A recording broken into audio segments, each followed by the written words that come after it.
നമസ്കാരം. റാഫ്റ്റോക്ക് ഫുട്ബോളിലേക്ക് അവർക്കും സ്വാഗതം. ഇന്ന് മാഡ്രിഡ് ഡെർബിയാണ്.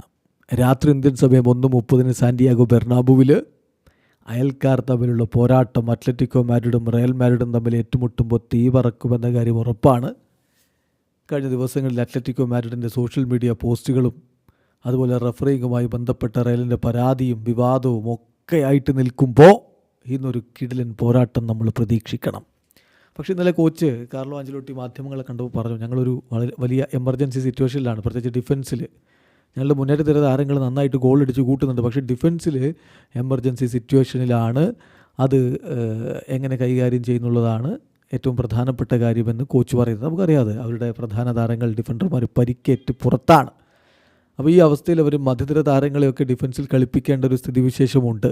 എങ്ങനെ കാര്യങ്ങൾ ഹാൻഡിൽ ചെയ്യുമെന്നുള്ളത് കണ്ടറിയണം. പ്രത്യേകിച്ച് അത്ലറ്റിക്കോ മാഡ്രിഡിനെ പോലുള്ളൊരു വമ്പൻ ടീമിനെ ഡിഫെൻഡ് ചെയ്ത് നിൽക്കാൻ ഹൂലിൻ ആൽവാരസും അൻഡോയും ഗ്രീസ്മാനും ഒക്കെ ചേർന്നുകൊണ്ട് മുന്നേറ്റങ്ങൾ അലമാലകൾ പോലെ അവർ തീർക്കാനൊരുങ്ങിയാൽ അത് കാത്തിരിക്കണം. കാരണം സിമയോണിയാണല്ലോ കോച്ച്. മുന്നേറ്റങ്ങളുടെ അലമാലയാണോ ബസ് പാർക്കിംഗ് ആണോ എന്ന് കണ്ടറിയണം. ഇന്നലെ സിമയോണിയോടും മാധ്യമങ്ങൾ ചോദിച്ചു, നിങ്ങൾ പറഞ്ഞല്ലോ ബെർണാബുവിലേക്ക് വരിക ബസ്സിലായിരിക്കും. അത് അദ്ദേഹം ഒന്നാക്കി പറഞ്ഞതാണ്. എങ്ങനെയാണ് ഈ കളിയെ കാണുന്നത്, ബെർണാബുവിലേക്ക് ഉള്ള കാര്യത്തെ എങ്ങനെ കാണുന്നു ചോദിക്കുമ്പോൾ പതിവ് പോലെ ഞാൻ ബെർണാബുവിലേക്ക് വരിക ബസ്സിലായിരിക്കും, അതായത് അത്ലറ്റിക്കോ മാഡ്രിഡ് അവിടെ നിന്ന് അങ്ങോട്ട് വരിക ബസ്സിലായിരിക്കും എന്ന് പറഞ്ഞുകൊണ്ട് കളിയാക്കി പറഞ്ഞതാണ്. അപ്പോൾ അതെടുത്തുകൊണ്ട് അങ്ങ് ചോദിക്കുകയാണ്, അപ്പോൾ നിങ്ങൾ ബസ്സിലാണെന്ന് വരിക എന്നാണല്ലോ പറഞ്ഞത്, അപ്പോൾ കളിക്കളത്തിൽ ബസ് പാർക്ക് ചെയ്യുമോ എന്ന് ചോദിക്കുന്നുണ്ട്. അപ്പോൾ അതുകൊണ്ട് സിമയോണിയുടെ ടാക്ടിക്സ് എന്തായിരിക്കും എന്നുള്ളത് കണ്ടറിയണം. എങ്കിലും റയലിൻ്റെ ഡിഫൻസ് എങ്ങനെയുണ്ടാകും എന്നുള്ളതിനെക്കുറിച്ച് ആരാധകർക്ക് ആശങ്കയുണ്ട്. ഓൾറെഡി റയൽ മാഡ്രിഡ് സ്ക്വാഡ് പ്രഖ്യാപിച്ചിട്ടുണ്ട്. സ്ക്വാഡിലുള്ളത് ഡിഫൻസിൽ കോർട്ടുവ, ലൂനിൻ, സെർജിയോ മെസ്ട്ര എന്നിവരാണ്.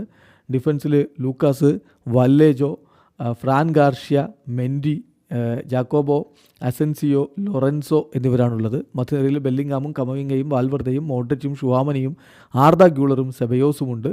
മുന്നേറ്റത്തിൽ വിനി ജൂനിയറും എംബപ്പയും റോഡ്രിഗോയും എൻട്രിക്കും ബ്രാഹിമും ഗോൺസാലയുമുണ്ട്. സോ മുന്നേറ്റ നിരക്കൊരു പ്രശ്നവുമില്ല, മധ്യനിരക്കും പ്രശ്നങ്ങളില്ല. പക്ഷേ ഡിഫൻസിൻ്റെ കാര്യത്തിൽ ആശങ്കയുണ്ട് എന്നത് സംഗതി വളരെ വ്യക്തമാണ്. ഷുവാമനിയെ പിടിച്ച് വീണ്ടും സെൻറ്റർ ബാക്കാക്കി കളിപ്പിക്കാനുള്ള സാധ്യതയാണ് പൊതുവെ കാണുന്നത്. ലഭ്യമാകുന്ന സോഴ്സുകളിൽ നിന്ന് അവരുടെ ഒരു പ്രോബിൾ ലൈനപ്പ് ഇങ്ങനെയായിരിക്കും. ഗോൾ കീപ്പറായിട്ട് കോർട്ടുവ, ഡിഫൻസിൽ വാസ്കസും അസെൻസിയോയും ഷുവാമനിയും മെൻഡിയും, മധ്യനിരയിൽ വാൽവർദയും സെബയോസും ബെല്ലിംഗാമും, മുന്നേറ്റത്തിൽ റോഡ്രിഗോയും എംബാപ്പയും വിനി ജൂനിയറും. ഏതായാലും എന്ത് സംഭവിക്കും കാത്തിരുന്ന് കാണാം. കാരണം ഈ രണ്ട് ടീമുകൾ ഒരൊറ്റ പോയിൻ്റ് വ്യത്യാസത്തിലാണ് 1-2 സ്ഥാനങ്ങളിൽ നിൽക്കുന്നത്. ഇപ്പോൾ ലാലിഗയിൽ 1-ാം സ്ഥാനത്തുള്ളത് റയലാണെങ്കിൽ 2-ാമതുള്ളത് അത്ലറ്റിക്കോയാണ്. അപ്പോൾ 22 കളികളിൽ നിന്ന് റയലിന് 49 പോയിൻറ്റും അത്ലറ്റിക്കോക്ക് 48 പോയിൻറ്റുമാണുള്ളത്.